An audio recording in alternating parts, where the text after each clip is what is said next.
students, good morning all of you. In the last video, we started with the chapter number 3, that is demand. We saw the meaning and the factors affecting demand. I hope so that you have clear idea about the meaning of the demand and the factors affecting demand. Now, today we will start at first a small question which can be asked for the 2 marks. Demand function. Demand function is similarly with like demand factors, right? Factors affecting demand. Demand function છે factors affecting demand જેવો જ question છે. જે બધા factors છે different ટાઈપના કે જે કોઈ બી ડિમાન્ડને અફેક્ટ કરે છે, બરાબર, એનું ફંક્શનલ નોટેશન, બરાબર, symbolically notation is called the demand function, બરાબર. જે આપણે ડિફરન્ટ ટાઈપના ફેક્ટર્સ જોયા હતા એને આપણે સિમ્બોલિકલી બતાવીએ, બરાબર, ફંક્શનના થ્રુએ, તો તેને શું કહેવાશે? ડિમાન્ડ ફંક્શન કહેવાશે, બરાબર. સો એકદમ સિમ્પલ જ ક્વેશ્ચન છે, બરાબર. જોજો. The cause-effect relationship between variables can be expressed in a functional notation. Demand function specify a functional relationship between demand for goods and the determinant of its demand.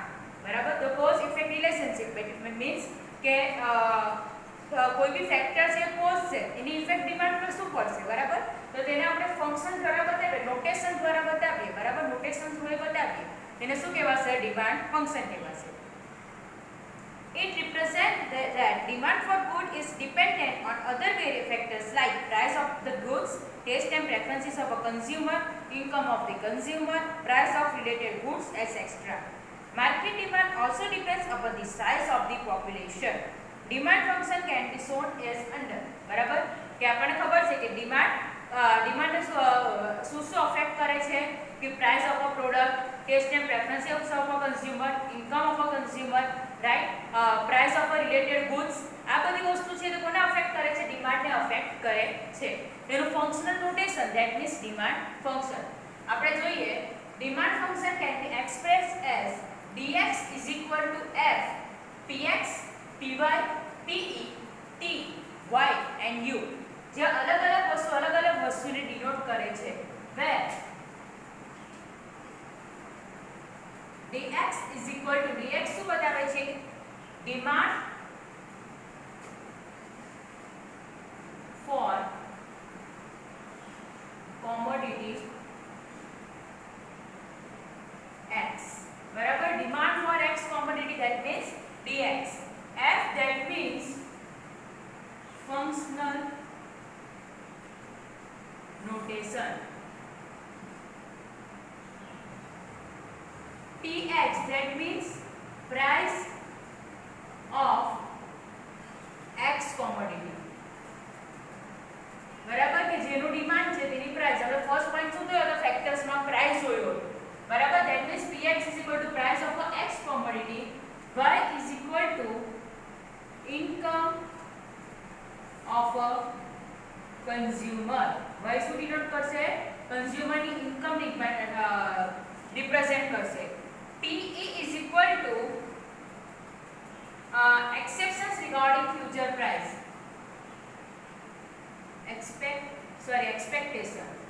expectation regarding future price. Sorry, અહીંયા y is equal to income of consumer, py રહી ગયું. py is equal to price of related commodity. price of related commodity. આપણે જોયું ને એબી function, price of a related commodity, that means કે substitute goods and complementary goods, right? substitute goods and complementary goods. આ વસ્તુ આપણે જોઈએ તો py શું ડિનોટ કરશે? price of a related goods. t is equal to taste and preferences of a consumer, બરાબર. આ પણ આપણે જોયું હતું કે that means કે taste and preferences of a consumer, right? and u is equal to other factors, that means કે આપણે જે જોયું હતું size of a population, size of a population, demography size બરાબર એ આપણે જે લાસ્ટ demographic profile બરાબર એ જે આપણે લાસ્ટ પણ જોયું હતું તે સો આ જે વસ્તુ છે તે same demand factors affecting demand જેવું જ છે dx demand for commodity x f functional notation કે એને કયા ફેક્ટર અફેક્ટ કરે છે જે આપણે બ્રેકેટમાં બતાવ્યું છે px that means કે price of x commodity py that means કે price of a related commodity that means કે substitute product and complementary product Oppo Vivo ની વાત કરીએ તો price of Oppo phone right petrol and bike ની વાત કરીએ તો price of bike sorry price of petrol right તે શું રિલેટ કરશે પીવાય PE that means કે expectation regarding future price કે future માં price increase થવાના છે decrease થવાના છે તે T that means taste and preferences of a consumer Y that means કે income of a consumer right and U that means કે other factors ડિમાન્ડ ફંક્શન પૂછાય તો તમારે મેઇન આટલી વસ્તુ એની અંદર બતાવવી જરૂરી છે 2 માર્ક્સ ની અંદરમાં આ ફંક્શન લખવાનું છે અને કઈ વસ્તુ શું ડિનોટ કરે છે તે લખવાની છે સેમ એઝ અ ફેક્ટર જ છે રાઈટ તો અહીંયા આપણું ડિમાન્ડ ફંક્શન પૂરું થાય છે કે જે 2 માર્ક્સ ની અંદર પૂછાઈ શકે છે નાઉ નેક્સ્ટ છે law of demand very important question most important question for the 5 marks અને આ ક્વેશ્ચન તમારે સમજવું એટલા માટે જરૂરી છે કે આગળ બી આ તમને જે ક્વેશ્ચન છે તે તમને યુઝફુલ થાય એવો છે ધેટ્સ વાય આ ક્વેશ્ચન તમારે સમજવો જરૂરી છે રાઈટ લો ઓફ ડિમાન્ડ શું છે કે એક પ્રિન્સિપલ છે કે જે ડિમાન્ડ અને પ્રાઇસ વચ્ચેનો રિલેશન છે તે ડિનોટ કરે છે બરાબર what is the relationship between the demand and the price બરાબર તે આપણને બતાવે છે તેને શું કહેવાશે લો ઓફ ડિમાન્ડ કહેવાશે રાઈટ એની અંદર તમને આલ્ફ્રેડ માર્શલે એક ડેફિનેશન આપી છે બરાબર મેઇન લો ઓફ ડિમાન્ડ કોણે બતાવ્યો છે professor Alfred Marshall main law of demand કોણે બતાવ્યો છે પ્રોફેસર આલ્ફ્રેડ માર્શલે તો તેનું નામ લખીને આપણે આ ડેફિનેશન લખવી જરૂરી છે when other factors influencing demand remain unchanged બરાબર શું કીધું છે other factor remain unchanged influencing that means affecting આપણે ટુ ટાઈપ્સના ફેક્ટર જોયા like the price and the factor other than the price તો જે factor other than the price છે ને તે કેવા રહેવા જોઈએ અનચેન્જડ રહેવા જોઈએ એટલે કે એમાં કોઈ ચેન્જ નહીં આવવો જોઈએ ધેટ મીન્સ કે taste and preferences be same રહેવા જોઈએ કન્ઝ્યુમરના right after that consumer future માટે કોઈ પ્રાઇસ એક્સપેક્ટ નહીં કરી શકો એક્સપેક્ટેશન નહીં કરી શકવું જોઈએ આફ્ટર ધેટ જે પ્રાઇસ ઓફ સબસ્ટિટ્યુટ ને કોમ્પ્લિમેન્ટરી ફૂડ છે તે બી સેમ રહેવા જોઈએ પોપ્યુલેશન બી સેમ રહેવું જોઈએ બધું કેવું રહેવું જોઈએ અનચેન્જ રહેવું જોઈએ અને ખાલી ચેન્જ શેમાં આવવો જોઈએ પ્રાઇસમાં જ આવવો જોઈએ ચેન્જ શેમાં આવવો જોઈએ પ્રાઇસમાં જ આવવો જોઈએ તો when other factor influencing demand remain unchanged if price of a good falls જો પ્રાઇસ ડિક્રીઝ થશે its demand expands that means કે increase બરાબર જો કોઈ પ્રોડક્ટની પ્રાઇસ ફોલ થશે તો એની ડિમાન્ડ ઇન્ક્રીઝ થશે and if the price of a goods rises its demand contracts that means કે decrease આપણે જે પ્રાઇસ ફેક્ટરમાં જોયું હતું તે જ છે કે if the price of a good rises કોઈ બી પ્રોડક્ટની પ્રાઇસ રાઇઝિસ થશે તો એની ડિમાન્ડ શું થશે કોન્ટ્રાક્ટ થશે that means કે ડિક્રીઝ થશે બરાબર બટ આ સેન્ટેન્સ ફર્સ્ટ જે છે તે લખવું જરૂરી છે કે when the other factor affecting demand remain unchanged then and then only law of demand is applicable બરાબર તો જ law of demand એને અફેક્ટ કરશે રાઈટ આ જે ડેફિનેશન છે તે કોને આપી છે પ્રોફેસર આલ્ફ્રેડ માર્શલે આપી છે now assumptions to the law of demand ના કેટલાક assumption છે the inverse relationship between price and demand of a goods as expressed by the law of demand based upon certain assumption બરાબર price અને demand વચ્ચે કેવો relation છે inverse or we can say that indirect કેવો relation છે inverse or indirect relationship between price and demand તેના માટે કેટલા assumption છે number 1 taste and preferences of a consumer remain unchanged આમાં બી કઈ નથી કરવાનું જે બધા ફેક્ટર છે ને આપણે જોયા હતા ને તે જ એક પછી એક લખીને remain unchanged એટલું લખવાનું છે એમ કે આપણે અહીંયા જોયું કે factors affecting demand remain unchange, એ જ આપણે જોયું એટલે એ જ એક પછી એક લખવાનું છે. Taste and preferences of consumer remain unchange, એટલે એક જ ટાઈપનું આપણે ટેસ્ટ રાખવાનું છે બધા કન્ઝ્યુમર, એવું આવશે આમાં. Number 2, income of a consumer remain unchanged. That means કે ફોર એક્ઝામ્પલ કોઈ કન્ઝ્યુમરની ઇન્કમ 30,000 હોય તો બધાને એની ઇન્કમ કેવી રહેવી જોઈએ? 30,000 જ રહેવી જોઈએ. Number 3, price of a related goods. Price of a related goods, that means કે substitute and complementary goods remain unchanged. બરાબર, એ બી કેવા હોવા જોઈએ? અનચેન્જ હોવા જોઈએ, એમાં બી કોઈ અફેક્ટ પડવી જોઈએ નહીં. Consumer do not make anticipation regarding future price. Do not make anticipation, that means કે કોઈ assume નહીં કરી શકે. ફ્યુચર પ્રાઇસ વિશે અઝ્યુમ નહીં કરી શકે કે ફ્યુચરમાં કોઈ પ્રાઇસ ડિક્રીઝ થવાની છે કે ઇન્ક્રીઝ થવાની છે, એ વિશે કોઈ બી જાતનું અઝમ્પશન કરી શકે નહીં. So consumer do not make anticipation regarding future price. And last one, size of a population remain same. બરાબર, that means કે for example Indian population 135 crore હોય તો કેટલી રહેવી જોઈએ? 135 કરોડ જ રહેવી જોઈએ, કોઈ ઇન્ક્રીઝ ડિક્રીઝ એની અંદર થવું જોઈએ નહીં. આ છે લો ઓફ ડિમાન્ડના અઝમ્પશન કે જેના પર લો ઓફ ડિમાન્ડ બેઝડ છે, જેના પર લો ઓફ ડિમાન્ડ બનેલું છે, right. Taste and preferences of consumer remain unchange, income of consumer remain unchange, price of related goods remain unchange, consumer do not make anticipation regarding future price, and size of the population remain same, right.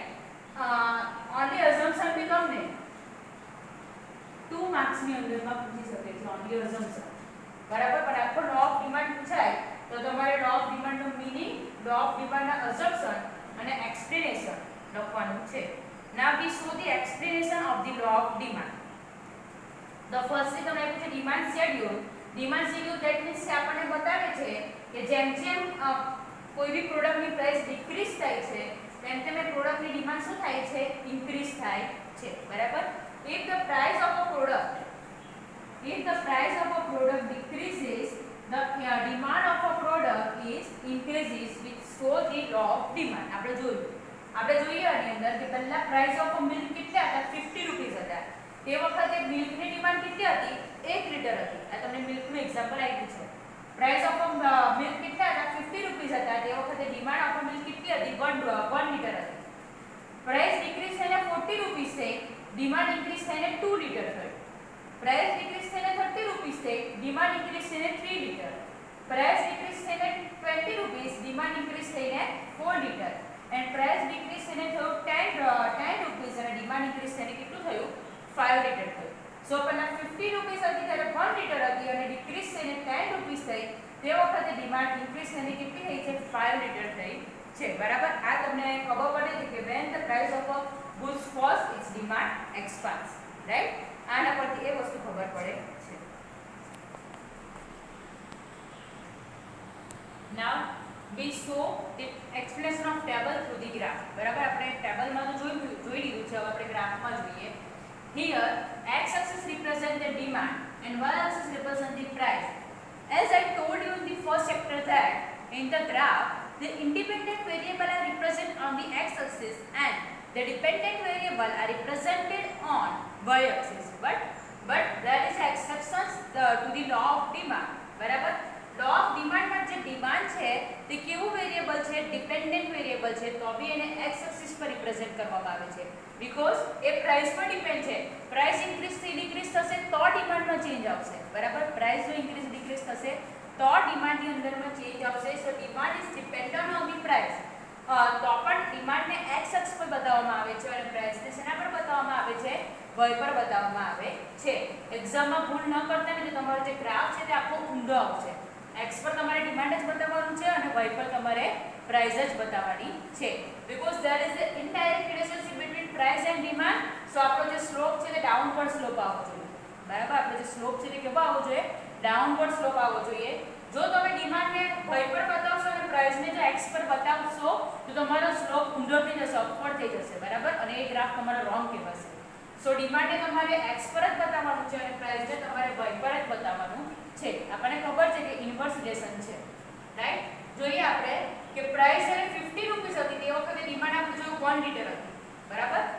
Price છે 40 rupees ની તે વખતે demand કેટલી છે 2 litre. Price 30 એ demand 3 litre. Price 20 એ demand 4 litre અને price 10 એ demand 5 litre. એટલે કે demand જેમ જેમ ડિક્રીઝ થાય છે તેમ તેમ આ બાજુ સોરી માય મિસ્ટેક પ્રાઇસ જેમ જેમ ડિક્રીઝ થાય છે તેમ તેમ આ બાજુ ડિમાન્ડ શું થાય છે ઇન્ક્રીઝ થાય છે. બરાબર, તે આપણને આના પરથી ખબર પડે છે. એટલે આનો જે સ્લોપ છે તે કેવો આવવાનો છે ડાઉનવર્ડ સ્લોપ. બરાબર, important for the MCQ or short question. Important for the MCQ or the short question કે what is the slope of the demand curve.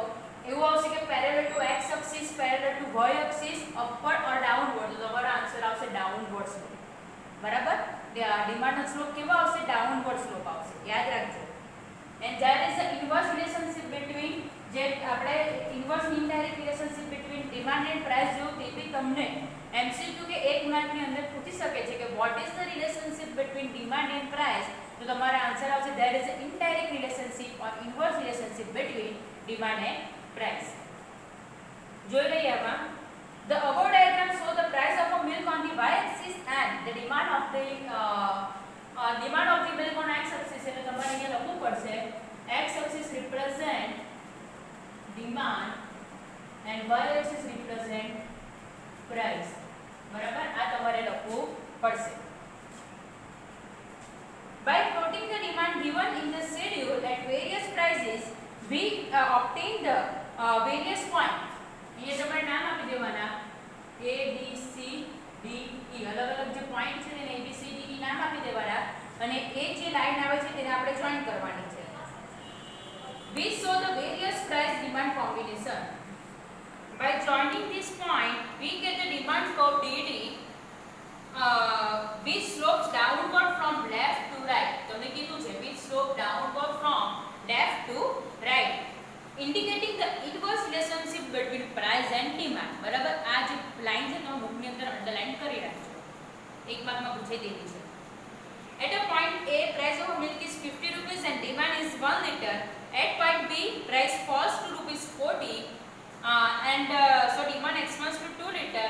And according to point E, price decreases to 10 rupees and demand expands to 5 liters. Right? આ જે તમારા explanation છે એ તમારે 5 marks ના question ની અંદર ગ્રાફમાં એક્સપ્લેનેશન લખવું પડશે. તમે ખાલી ગ્રાફ ડ્રો કરીને બેસી જાવ તો નહીં ચાલે. ને ખબર છે કે તમે આવું એક્સપ્લેનેશન ક્વેશ્ચન વધારવામાં તો એક્સપર્ટ જ હશો. બરાબર, આમાં કોઈ ધડ નથી મારવાની. તમારે લખવાનું છે કે ગ્રાફ જોઈને તમારે એની અંદર લખવાનું છે કે 50 રૂપીસ ત્યારે શું હતું, 40 હતી ત્યારે શું હતું, તે તમારે ગ્રાફ જોઈને લખવાનું છે. અને આ જે લાઈન છે ડાઉનવર્ડ સ્લોપ વાળી તે તમારે બુકની અંદર તે તમારે આપવું જોઈએ. રાઈટ, સો 5 માર્ક્સના ક્વેશ્ચનમાં તમારે ડિમાન્ડ લો ઓફ ડિમાન્ડનો મીનિંગ, લો ઓફ ડિમાન્ડના અઝમ્પશન, બરાબર, એના એક્સપ્લેનેશનની અંદરમાં ટેબલ, ગ્રાફ અને આ ગ્રાફનું એક્સપ્લેનેશન, આટલી વસ્તુ તમારે 5 માર્ક્સના ક્વેશ્ચનમાં ઇન્ક્લુડ થવી જોઈએ. અધરવાઇઝ તમારા માર્ક્સ કટ થઈ જશે. રાઈટ, આઈ હોપ સો કે તમને આઈડિયા ક્લિયર થાય. આ જે વિડીયો છે તે 2 ટાઈમ્સ જોઈ લેજો. કોઈ બી ઇન્ક્વાયરી હોય તો પૂછી લેજો.